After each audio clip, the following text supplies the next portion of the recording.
ಸ್ಕಂದ ಪುರಾಣದಲ್ಲಿ ಬರುವಂತಹ ರೇವಾಖಂಡದ ಚಿಂತನೆಯನ್ನು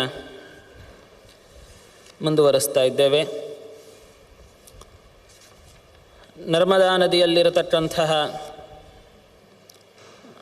ಅನೇಕ ತೀರ್ಥಗಳ ಮಹಾತ್ಮ್ಯವನ್ನು ಭಗವಾನ್ ವೇದವ್ಯಾಸದೇವರು ತಿಳಿಸಿಕೊಡ್ತಾ ಸೋಮನಾಥ ತೀರ್ಥ ಅನ್ನುವಂತಹ ಒಂದು ತೀರ್ಥದ ಬಗ್ಗೆ ವರ್ಣನೆಯನ್ನು ಮಾಡಿದ್ದಾರೆ.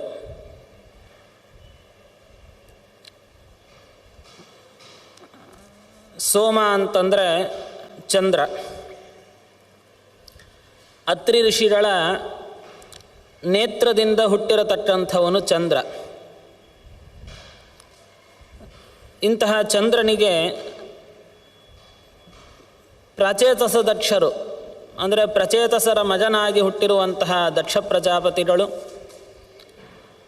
ತಮ್ಮ 60 ಜನ ಹೆಣ್ಣು ಮಕ್ಕಳಲ್ಲಿ 27 ಜನರನ್ನು ಚಂದ್ರನಿಗೆ ಕೊಟ್ಟು ವಿವಾಹವನ್ನು ಮಾಡಿದ್ದಾರೆ. ಅವರೇ 27 ನಕ್ಷತ್ರಗಳು, ಅಶ್ವಿನಿ, ಭರಣಿ, ಕೃತಿಕಾ, ರೋಹಿಣಿ ಮುಂತಾಗಿರತಕ್ಕಂತಹ ಏನು ನಕ್ಷತ್ರಗಳನ್ನು ಕಾಣುತ್ತೇವೆ, ಆ ನಕ್ಷತ್ರಗಳ ದೇವತೆಗಳನ್ನೇ ಚಂದ್ರನಿಗೆ ಕೊಟ್ಟು ವಿವಾಹವನ್ನು ಮಾಡ್ತಾ ಇದ್ದಾರೆ. ಚಂದ್ರ ತಾನು 27 ಜನರನ್ನು ಮದುವೆಯಾದಾಗ್ಯೂ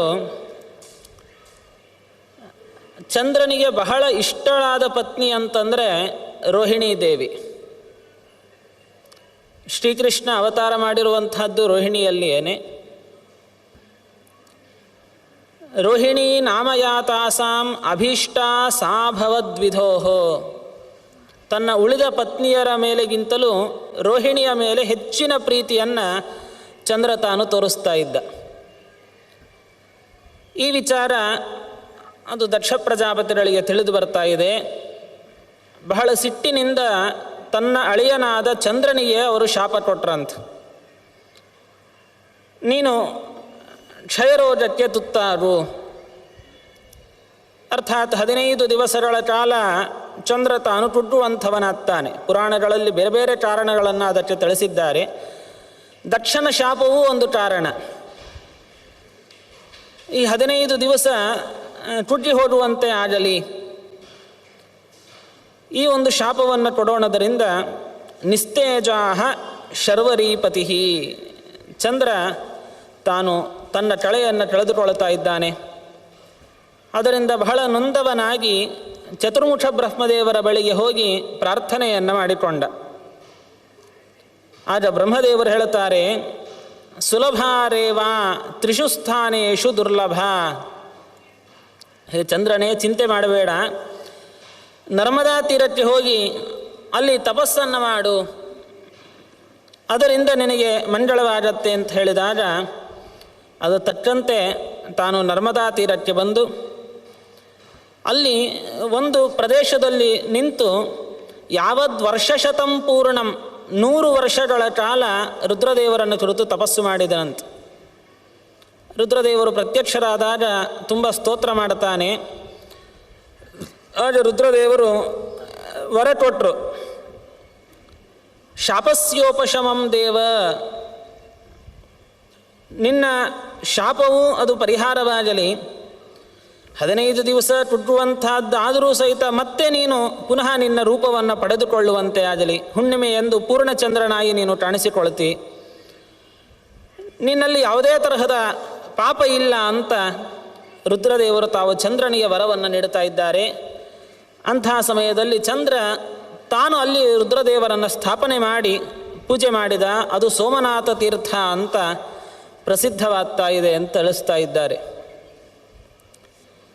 ಈ ಸೋಮನಾಥ ತೀರ್ಥದ ಬಳಿಯಲ್ಲಿಯೇ ಒಬ್ಬ ಮಹಾರಾಜ, ಕಣ್ವ ಅನ್ನತಕ್ಕಂತಹ ಒಬ್ಬ ಮಹಾರಾಜ, ತಾನು ಅಲ್ಲಿ ಸಿದ್ಧಿಯನ್ನು ಪಡೆದ ಅಂತ ಮಾರ್ಕಂಡೇಯರು ಹೇಳಿದಾಗ ಧರ್ಮರಾಜರು ಪ್ರಶ್ನೆ ಮಾಡ್ತಾರೆ, ಯಾರು ಆ ಮಹಾರಾಜ, ಅವನ ಚರಿತ್ರೆ ಹೇಳಿ ಅಂದಾಗ ಅವನ ಇಡೀ ಚರಿತ್ರೆಯನ್ನು ಹೇಳ್ತಾ ಇದ್ದಾರೆ. ಹಿಂದೆ ಶಂಬರ ಅಂತ ಒಬ್ಬ ಮಹಾರಾಜನಿದ್ದ. ಅವನ ಮಗ ತ್ರಿಲೋಚನ, ಆ ತ್ರಿಲೋಚನನ ಮಗನೇ ಈ ಟಣ್ವ ಅನ್ನತಕ್ಕಂಥ ಒಬ್ಬ ರಾಜ. ಟಣ್ವ ಋಷಿಗಳು ಅಂತ ಇದ್ದಾರೆ, ಅವರು ಬೇರೆ. ಇವರು ಆ ಹೆಸರಿನ ಒಬ್ಬ ಮಹಾರಾಜ. ತಾನು ನಿತ್ಯ ವನದಲ್ಲಿ ಬೇಟೆಯನ್ನು ಆಡುವಂತಹದ್ದು, ಅನೇಕ ತರಹದ ಪಾಪಕರ್ಮಗಳನ್ನು ಮಾಡ್ತಿದ್ದಂತೆ. ಸಹತಸ್ತೇನ ಸಂಜೇನ ಕಣ್ವೇನ ಮುನಿಸತ್ತಮ. ಹೀಗಿರುವಾಗ ಒಮ್ಮೆ ಯಾರೋ ಒಬ್ಬ ಬ್ರಾಹ್ಮಣನನ್ನು ಈ ಕಣ್ವ ತಾನು ಸಂಹಾರ ಮಾಡುತ್ತಾನೆ. ಬೇಟೆಯಾಡುವ ಸಂದರ್ಭದಲ್ಲಿ ಒಬ್ಬ ಬ್ರಾಹ್ಮಣನನ್ನು ತಾನು ಸಂಹಾರ ಮಾಡುತ್ತಾನೆ. ಅದರಿಂದ ಬ್ರಹ್ಮಹತ್ಯಾ ಪಾತಕ ಬರುತ್ತೆ. ಆ ಪಾಪ ಸುತ್ತಿಕೊಂಡು ಎಲ್ಲ ಕಡೆ ಸಂಚಾರವನ್ನು ಮಾಡ್ತಾ ಇರ್ತಾನೆ ಈ ಕಣ್ವ ರಾಜ. ಅಬಲ ತಮುವಾಚೇದಂ, ಎಲ್ಲ ಕಡೆ ಸಂಚಾರ ಮಾಡುತ್ತಾ ನರ್ಮದಾ ನದಿಯ ತೀರದಲ್ಲಿರುವಂತಹ ಈ ಸೋಮನಾಥ ಏನು ಕ್ಷೇತ್ರ ಈಗ ನಾವು ಕೇಳಿದ್ದೇವೆ, ಆ ಸೋಮನಾಥನ ಬಳಿಯಲ್ಲಿ ಬಂದು ಅಲ್ಲಿ ನಿಂತು ರುದ್ರದೇವರ ಪೂಜೆಯನ್ನು ಮಾಡ್ತಾ ಇರ್ತಾನೆ.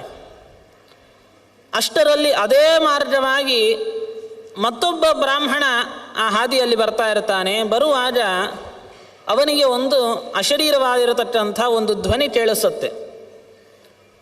ಹೇ ಬ್ರಾಹ್ಮಣನೇ, ತೀರ್ಥದ ಹತ್ರ ಕಣ್ವರಾಜ ಇರ್ತಾನೆ, ಅವನನ್ನು ನೀನು ಇಲ್ಲಿಗೆ ಕೊಟ್ಟು ಕಳಿಸು ಅಂತ. ಸುತ್ತಮುತ್ತ ನೋಡ್ತಾನೆ, ಯಾರೂ ಕಾಣಿಸೋದಿಲ್ಲ. ಮತ್ತೆ ಮತ್ತೆ ಆ ಧ್ವನಿ ಕೇಳಿಸತ್ತೆ.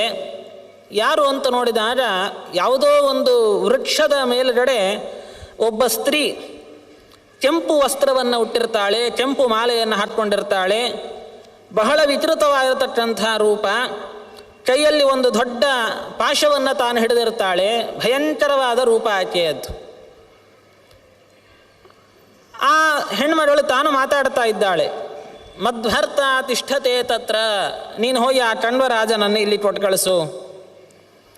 ಇಷ್ಟು ಹೇಳಿದಾಗ ಆ ಬ್ರಾಹ್ಮಣ ಬಂದು ಕಣ್ವರಾಜನಿಗೆ ವಿಷಯ ತಿಳಿಸಿದ. ಹೀಗೆ ಯಾರೋ ಒಬ್ಬ ಆಕೆ ನಿನ್ನನ್ನು ಕರೀತಾ ಇದ್ದಾಳೆ, ಹೊರಬೇಕಂತೆ. ಯಾರು ಅಂತಂದಾಗ ಏನು ವಿಚಾರವನ್ನು ಹೇಳೋದಿಲ್ಲ. ಆದಮೇಲೆ ತನ್ನ ದೂತರನ್ನು ಕೊಟ್ಟು ಕಳಿಸ್ತಾನೆ ಕಣ್ವರಾಜ. ಯಾರು ಕರೀತಾ ಇದ್ದಾರೆ, ನನ್ನನ್ನು ನೋಡ್ಕೊಂಡು ಬನ್ನಿ. ಆ ದೂತರು ಹೋಗಿ ಆ ಹೆಣ್ಣನ್ನು ಕೇಳಿದಾಗ ಆಕೆ ಹೇಳ್ತಾಳೆ, ನಾನು ಯಾರೋ ಅಲ್ಲ, ಏನು ಆ ಕಣ್ವ ಬ್ರಹ್ಮಹತ್ಯಾ ಪಾತಕವನ್ನು ಮಾಡಿದ್ದಾನೆ, ಆ ಬ್ರಹ್ಮಹತ್ಯೆನೇ ನಾನು ಅಂತಂದ್ಲು. ಮತ್ತು ಇಲ್ಲಿ ಯಾಕೆ ಕೂತಿದ್ದಿ ಅಂತಂದರೆ, ಆ ಕಣ್ವರಾಜ ಆ ತೀರ್ಥವನ್ನು ಪ್ರವೇಶ ಮಾಡಿರೋಣದರಿಂದ, ಏನು ಆ ಸೋಮನಾಥ ತೀರ್ಥವನ್ನು ಪ್ರವೇಶ ಮಾಡಿದ್ದಾನೆ, ಅದರ ಹತ್ತಿರ ಹೋಗಲಿಕ್ಕೆ ನನಗೆ ಸಾಧ್ಯವಾಗ್ತಾ ಇಲ್ಲ. ಬ್ರಹ್ಮಹತ್ಯಾದಿ ಪಾತಕಗಳೆಲ್ಲವೂ ಸಹಿತ ಆ ತೀರ್ಥದಿಂದ ಹೊರಗಡೆನೇ ನಿಲ್ಲಬೇಕಾಗಿದೆ. ಒಳಗಡೆ ನಮಗೆ ಯಾವ ಪಾಪಗಳಿಗೂ ಅಲ್ಲಿ ಪ್ರವೇಶ ಇಲ್ಲ. ಅದಕ್ಕೋಸ್ಕರ ಇಲ್ಲೇ ಕಾಯ್ತಾ ಇದ್ದೇನೆ. ಆ ಕಣ್ವರಾಜ ತೀರ್ಥ ಸ್ನಾನ ಮುಗಿಸ್ಕೊಂಡು ಬಂದ ಅಂತಂದರೆ ಮತ್ತೆ ಅವನನ್ನು ಹಿಡಿಬೇಕು ಅಂತಿದ್ದೇನೆ. ಹೀಗೆ ಹೇಳಿದಾಗ ಆ ದೂತರು ಒಂದು ವಿಚಾರವನ್ನು ತಿಳಿಸ್ತಾರೆ. ಕಣ್ವನಿಗೆ ಬಹಳ ಆಶ್ಚರ್ಯವಾಗತ್ತೆ. ಪಪಾತ ಪುಷ್ಪವೃಷ್ಟಿಸ್ಸು ಸಾಧು ಸಾಧು ನೃಪಾತ್ಮಜ. ತಾನು ಆ ಏನು ಬ್ರಹ್ಮಹತ್ಯಾ ಪಾತಕ ಬಂದಿರತ್ತೆ ಅದನ್ನು ಪರಿಹಾರ ಮಾಡಿಕೊಳ್ಬೇಕು, ಪುನಃ ಅದು ಮತ್ತೆ ತನಗೆ ಸುತ್ತಕೊಳ್ಬಾರದು. ಆ ಒಂದು ಪ್ರಯತ್ನವನ್ನು ನಾನು ಮಾಡ್ತೇನೆ ಅಂತ ಹೇಳ್ತಾ ಆ ತೀರ್ಥದಲ್ಲೇ ಕೂತು ರುದ್ರದೇವರನ್ನು ಕುರಿತು ಆರಾಧನೆ ಮಾಡಿ ಆ ಪಾಪದಿಂದ ತಾನು ಮುಕ್ತನಾಗ್ತಾ ಇದ್ದಾನೆ. ಮುಂದೆ ಅಲ್ಲಿಯೇ ಬಹುಕಾಲ ಇದ್ದು ಅಲ್ಲೇ ದೇಹತ್ಯಾಗವನ್ನು ಮಾಡಿ ಸಿದ್ಧಿಯನ್ನು ಪಡೀತಾ ಇದ್ದಾನೆ ಅಂತ ಚರಿತ್ರೆಯನ್ನು ತಿಳಿಸ್ತಾ ಇದ್ದಾರೆ.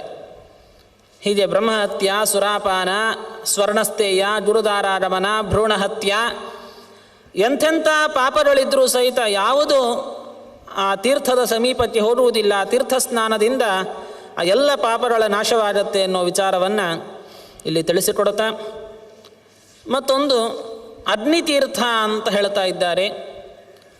ಅಗ್ನಿದೇವರು ತಾವಲ್ಲಿ ಬಂದು ತಪಸ್ಸನ್ನು ಮಾಡಿ ಸಿದ್ಧಿಯನ್ನು ಪಡೆದಿರುವಂತಹದ್ದು ನರ್ಮದಾ ನದಿಯಲ್ಲಿ. ಹಾಗಾಗಿ ಅಗ್ನಿತೀರ್ಥ ಅಂತ ಕರೀತಾ ಇದ್ದಾರೆ. ಇನ್ನು ಋಣತ್ರಯ ಮೋಚನ ತೀರ್ಥ, ಕಪಿಲೇಶ್ವರ ತೀರ್ಥ, ಹೀಗೆ ತುಂಬ ತೀರ್ಥಗಳನ್ನು ಹೇಳ್ತಾ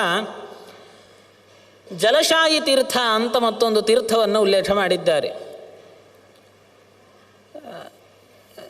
ಮಾರ್ಕಂಡೇಯರು ಧರ್ಮರಾಜರಿಗೆ ಈ ತೀರ್ಥದ ಬಗ್ಗೆ ತಿಳಿಸ್ತಾ, ಹಿಂದೆ ತಾಲಮೇಘ ಅಂತ ಒಬ್ಬ ಮಹಾದೈತ್ಯನಿದ್ದ. ಧನದಸ್ಯ ಹೃತಂ ವಿತ್ತಂ.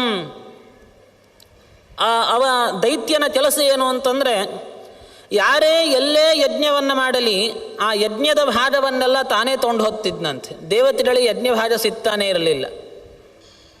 ಯಾರಾದರೂ ಏನಾದರೂ ಕೇಳಿದರೆ ಅಹಂ ವಿಷ್ಣುರ್ನ ಸಂಶಯ ಅಂತ ಹೇಳ್ತಿದ್ದಾವ. ಅಂದರೆ ನಾನೇ ವಿಷ್ಣು, ಅಹಂ ಬ್ರಹ್ಮಾಸ್ಮಿ ಹೇಳಿದ ಹಾಗೆ ನಾನೇ ವಿಷ್ಣು, ನೀವು ಎಲ್ಲ ಯಜ್ಞ ಭಾಗ ನನಗೆ ಕೊಡಬೇಕು ಅಂತ ಹೇಳ್ತಿದ್ದಂತೆ. ಹೀಗೆ ಹೇಳಿಕೊಂಡು ಹೋಗಿ ಇಂದ್ರದೇವರ ಸಭೆಗೆ ಹೋಗ್ತಾನೆ. ಅಲ್ಲಿರುವಂಥ ಸಂಪತ್ತನ್ನು ಎಲ್ಲ ದೋಚಿಕೊಂಡು ಬರ್ತಾನೆ. ಕುಬೇರನ ಬಳಿಯೇ ಅಲ್ಲಿರುವಂಥ ಸಂಪತ್ತನ್ನೆಲ್ಲ ತೊಗೊಂಡು ಬಂದ. ಎಲ್ಲ ದೇವತೆಗಳಿಗೆ ಪೀಡೆಯನ್ನು ಕೊಡ್ತಾ ಇರ್ತಾನೆ ಈ ತಾಲಮೇಘ. ಆ ಸಮಯದಲ್ಲಿ ದೇವತೆಗಳೆಲ್ಲ ಬ್ರಹ್ಮದೇವರ ಲೋಕಕ್ಕೆ ಹೋಗಿ ಅವರು ಸ್ತೋತ್ರವನ್ನು ಮಾಡ್ತಾರೆ. ಬ್ರಹ್ಮದೇವರು ದೇವತೆಗಳಿಗೆಲ್ಲ ಅಭಯಪ್ರದಾನವನ್ನು ಮಾಡಿ ಪರಮಾತ್ಮನ ಬಳಿಯಲ್ಲಿ ಬಂದು ದೇವರನ್ನು ತಾವು ಸ್ತೋತ್ರ ಮಾಡಿದರು.